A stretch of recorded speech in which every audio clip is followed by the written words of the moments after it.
ನಮಸ್ಕಾರ, welcome to Shree's simple living. ಇವತ್ತು ನಾನು ನಿಮ್ಮೆಲ್ಲರಿಗೂ ಮನೆಯಲ್ಲೇ ಸುಲಭವಾಗಿ ಎಗ್ ಬಿರಿಯಾನಿ ಹೇಗೆ ಮಾಡೋದು ಅನ್ನೋದನ್ನ ಹೇಳ್ಕೊಡ್ತೀನಿ. ಬನ್ನಿ ನೋಡಿ. ಎಗ್ ಬಿರಿಯಾನಿ ಮಾಡಲಿಕ್ಕೆ ಬೇಕಾಗಿರುವಂಥ ಸಾಮಗ್ರಿಗಳು: ಸಣ್ಣಕ್ಕೆ ಹೆಚ್ಕೊಂಡಿರುವಂಥ ಈರುಳ್ಳಿ, ಟೊಮ್ಯಾಟೊ, ಪುದೀನ, ಕೊತ್ತಂಬರಿ, ಮೆಣಸಿನ್ಕಾಯಿ, ಮೊಟ್ಟೆ ಹಾಗೂ ದಪ್ಪಗೆ ಹೆಚ್ಕೊಂಡಿರೋ ಈರುಳ್ಳಿಗಳು. ಒಗ್ಗರಣೆಗೆ ಹಾಕೋಕ್ಕೆ ಮಸಾಲ ಐಟಮ್: ಧನಿಯಾ ಪೌಡರ್, ಖಾರದ ಪುಡಿ, ಅರಿಶಿನ, ಗರಂ ಮಸಾಲ, ಕಲ್ಲುಪ್ಪು. ನಾನು ಆದಷ್ಟು ಕಲ್ಲುಪ್ಪು ಯೂಸ್ ಮಾಡ್ತೀನಿ. ನೀವು ಪುಡಿ ಉಪ್ಪು ಯೂಸ್ ಮಾಡೋದಾದರೆ ರುಚಿಗೆ ತಕ್ಕಷ್ಟು ಉಪ್ಪು ಹಾಕ್ಕೊಳ್ಳಿ. ಹಾಗೂ ಜಿಂಜರ್ ಗಾರ್ಲಿಕ್ ಪೇಸ್ಟ್. ಅರ್ಧ ಗಂಟೆಯಷ್ಟು ಕಾಲ ಜೀರಿಗೆ ಸಾಂಬಾರು ಅಕ್ಕಿಯನ್ನು ನೆನೆಸಿಟ್ಕೊಬೇಕು.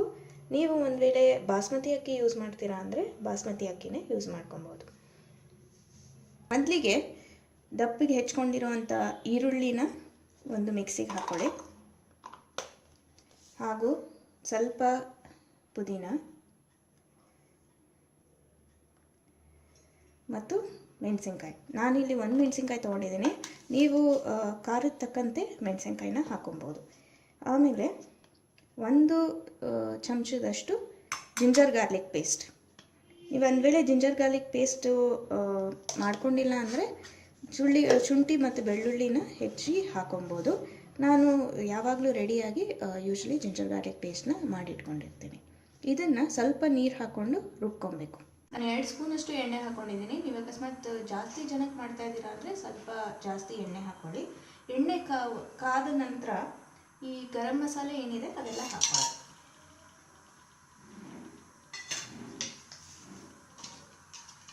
ಈ ಬಾತ್ ಎಲೆನ ನೀವು ಆದಷ್ಟು ಸ್ವಲ್ಪ ಮುರಿದು ಹಾಕಿದ್ರೆ ಅದರದ್ದು ಸುವಾಸನೆ ತುಂಬ ಚೆನ್ನಾಗಿ ಬರುತ್ತೆ. ಫ್ಲೇಮು ಸ್ವಲ್ಪ ಮೀಡಿಯಮ್ ಉರಿಯಲ್ಲಿ ಇಟ್ಕೊಳ್ಳಿ. ಇದು ಸ್ವಲ್ಪ ಬಣ್ಣ ಚೇಂಜ್ ಆಗಿದೆ. ಇವಾಗ ನಾನು ಮೊದಲಿಗೆ ಮೊಟ್ಟೆ ಏನಿದೆ ಈ ಮೊಟ್ಟೆನ ಚೆನ್ನಾಗಿ ಹುರ್ಕೊತೀನಿ. ಸ್ವಲ್ಪ ಫ್ರೈ ಮಾಡ್ಕೊಳ್ಳಿ ಮೊಟ್ಟೆನ. ಫ್ರೈ ಆದ ನಂತರ ನೋಡಿ ಈ ಥರ ಸ್ವಲ್ಪ ಜಸ್ಟ್ ಲೈಟಾಗಿ ರೋಸ್ಟ್ ಮಾಡ್ಕೊಳ್ಳಿ. ಅದಾದ ನಂತರ ನಾವು ಸಣ್ಣಕ್ಕೆ ಹೆಚ್ಚಿರುವಂಥ ಈರುಳ್ಳಿನ ಹಾಕೊಂಡು ಹುರ್ಕೊಬೇಕು. ತುಂಬ ಜಾಸ್ತಿ ಈರುಳ್ಳಿನ ಹಾಕೊಂಬಿಡಿ, ಯಾಕೆಂದರೆ ಒಂದು ಈರುಳ್ಳಿ ನಾವು ಆಲ್ರೆಡಿ ರುಬ್ಬಕ್ಕೆ ಹಾಕೊಂಡಿದ್ದೀವಿ. ಸ್ವಲ್ಪ ಕೆಂಪಗಾಗೋ ತನಕ ಹುರ್ಕೊಳ್ಳಿ. ಚೆನ್ನಾಗಿ ಹುರ್ಕೊಂಡಿದ ನಂತರ ಇದಕ್ಕೆ ಟೊಮ್ಯಾಟೊ,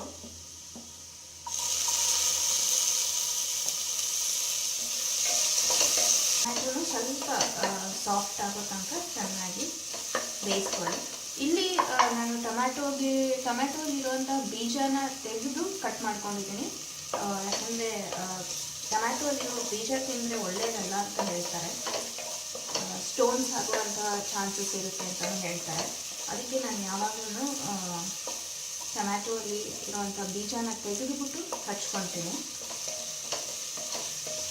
ನಿಮಗೊಂದು ವೇಳೆ ಟೈಮ್ ಇಲ್ಲ ಅಂತ ಹೇಳಿದರೆ, ಅರ್ಜೆಂಟಲ್ಲಿ ಮಾಡಬೇಕು ಅಂತ ಹೇಳಿದ್ರೆ ಟೊಮ್ಯಾಟೊ, ಈರುಳ್ಳಿ ಎಲ್ಲನೂ ರುಬ್ಕೊಂಡು ಒಗ್ಗರಣೆ ಹಾಕಿ ಪುದೀನ ಮತ್ತು ಕೊತ್ತಂಬರಿ ಎಲ್ಲ ಹಾಕ್ಕೊಂಡು ಅಕ್ಕಿ ಹಾಕಿ ಮೊಟ್ಟೆ ಹಾಕಿ ಕುಕ್ಕರ್ ಕೂಗಿಸ್ಕೊಬೋದು.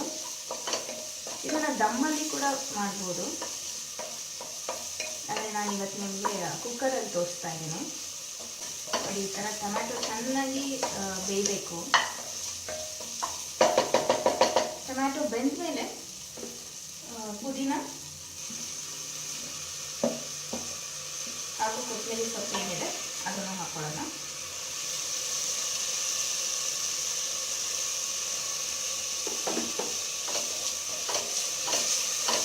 ಇದನ್ನು ಒಂದು 2 ಸೆಕೆಂಡ್ ಚೆನ್ನಾಗಿ ಹುರ್ಕೊಳ್ಳಿ. ಇದಾದ ನಂತರ ನಾವು ರುಬ್ಕೊಂಡಿರೋವಂಥ ಮಿಶ್ರಣ: ಈರುಳ್ಳಿ, ಸ್ವಲ್ಪ ಪುದೀನ ಸೊಪ್ಪು, ಮೆಣಸಿನ್ಕಾಯಿ, ಶುಂಠಿ, ಬೆಳ್ಳುಳ್ಳಿ ಹಾಕ್ಕೊಂಡು ರುಬ್ಕೊಂಡಿರುವಂಥ ಮಿಶ್ರಣನ ಇದಕ್ಕೆ ಹಾಕಿ ಇದನ್ನು ಚೆನ್ನಾಗಿ ಹುರ್ಕೊಳ್ಳಿ. ಇದಾದ ನಂತರ ಎಲ್ಲ ಮಸಾಲೆಗಳು: ಖಾರದ ಪುಡಿ, ಗರಂ ಮಸಾಲ, ಧನಿಯಾ ಪೌಡರ್,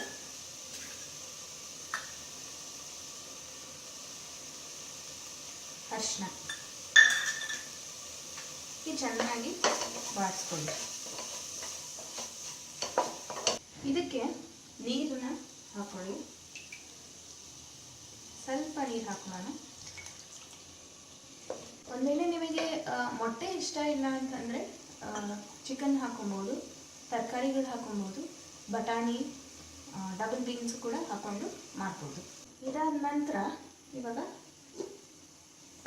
ಅಕ್ಕಿ ಏನು ನೆನೆಸಿಟ್ಟಿದ್ದೆ ಜೀರಿಗೆ ಸಾಂಬಾರು ಅಕ್ಕಿ ಅದನ್ನು ಹಾಕ್ಕೊಳ್ತೀನಿ. ಹಾಕ್ಕೊಂಡು ಒಂದು 2 ಸೆಕೆಂಡಷ್ಟು ಮಿಕ್ಸ್ ಮಾಡ್ಕೊಳ್ಳಿ ಚೆನ್ನಾಗಿ.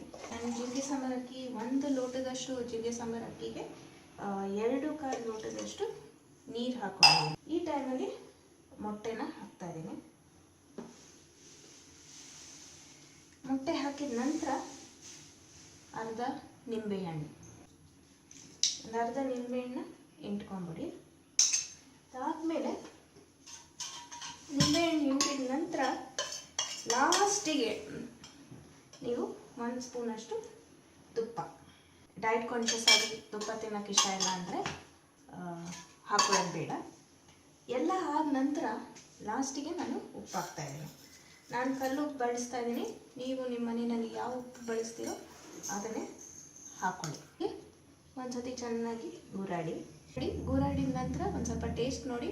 ಅಕಸ್ಮಾತಾಗಿ ಉಪ್ಪು ಕಮ್ಮಿ ಆಗಿದ್ದರೆ ಉಪ್ಪು ಹಾಕ್ಕೊಳ್ಳಿ. ನೋಡಿ ವಿಸಿಲ್ ಹೋಗಿದೆ. ನೋಡಿದ್ರಲ್ಲ, ಮನೆಯಲ್ಲೇ ಹೇಗೆ ಸುಲಭವಾಗಿ ಎಗ್ ಬಿರಿಯಾನಿಯನ್ನು ಮಾಡ್ಕೊಬೋದು ಅಂತ. ಅಕಸ್ಮಾತ್ ನಿಮಗೆ ಈ ವಿಡಿಯೋ ಇಷ್ಟ ಆಗಿದ್ದರೆ ಖಂಡಿತವಾಗ್ಲೂ ಲೈಕ್ ಮಾಡಿ ಹಾಗೂ ಶೇರ್ ಮಾಡಿ. ನನ್ನ ಚಾನೆಲ್ಗೆ ಇನ್ನೂ ಸಬ್ಸ್ಕ್ರೈಬ್ ಮಾಡಿಲ್ಲ ಅಂದರೆ ಸಬ್ಸ್ಕ್ರೈಬ್ ಮಾಡಿ. ಹಾಗೂ ಅಲ್ಲಿ ಒಂದು ಗಂಟೆಯ ಸಿಂಬಲ್ ಇದೆ, ಅದನ್ನು ಒತ್ತಿ. ಅದರಿಂದ ನಾನು ಫ್ಯೂಚರಲ್ಲಿ ಯಾವುದೇ ವಿಡಿಯೋಸ್ ಹಾಕಿದ್ರು ನಿಮಗೆ ನೋಟಿಫಿಕೇಷನ್ ಸಿಗುತ್ತೆ. ನಮಸ್ಕಾರ.